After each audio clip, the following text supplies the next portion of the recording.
নমস্কার, কলকাতা টিভিতে আপনাদের সকলকে স্বাগত। সারা দেশে আইনে স্নাতক এবং তরুণ আইনজীবীদের সুপ্রিম কোর্ট থেকে একটি উল্লেখযোগ্য স্বস্তি পেলেন। শুক্রবার সুপ্রিম কোর্ট তার রায় বলেছে 2025-এর সিদ্ধান্ত সংশোধন করে সিভিল এবং জুনিয়র ডিভিশন আদালতে বিচারক নিয়োগের ক্ষেত্রে পরীক্ষায় অংশগ্রহণের জন্য প্রয়োজনীয় 3 বছরের আইনি অভিজ্ঞতার বদলে 1 বছর করা হয়েছে। মূলত প্রধান বিচারপতি সূর্যকান্ত এবং বিচারপতি এস.জি. মাহিস এবং বিচারপতি কে বিনোদের বেঞ্চ এই গঠিত বেঞ্চ একটি নির্দিষ্ট সংখ্যাগরিষ্ঠতার ভিত্তিতে অর্থাৎ 2 জন বিচারপতি একমত পোষণ করেছেন এবং 1 জন বিচারপতি অপরমত পোষণ করেছেন।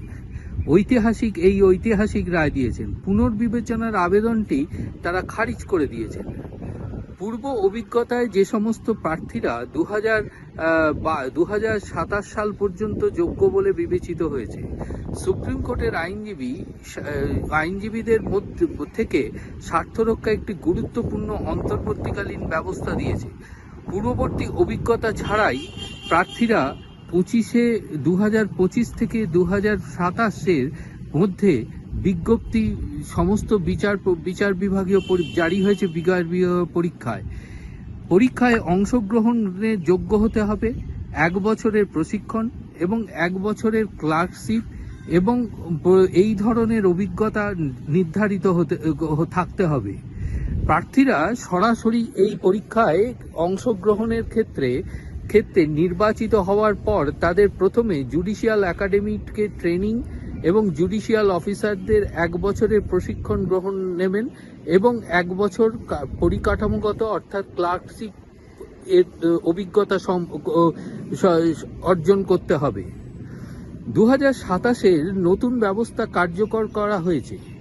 1 এপ্রিল 2027-এর পর নিয়োগের জন্য 1 বছরের আইনি অভিজ্ঞতা বাধ্যতামূলক এবং নিয়মে পরিষ্কারভাবে বলা হয়েছে আইনজীবীদের জন্য অসুবিধা যে সৃষ্টি হয়েছিল আদালত তা স্বীকার করে নিয়েছে।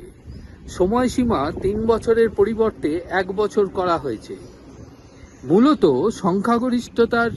সংখ্যাগরিষ্ঠতার রায় দেওয়ার সময় প্রধান বিচারপতি সূর্যকান্ত বলেন যে পূর্ববর্তী সিদ্ধান্ত মূল বিষয়টিকে ত্রুটি তারা খুঁজে পাননি, যেখানে বলা হয়েছিল যে বিচার বিভাগের যোগ্যতার জন্য একজন প্রার্থীকে পেশায় বাস্তব অভিজ্ঞতা থাকতে হবে।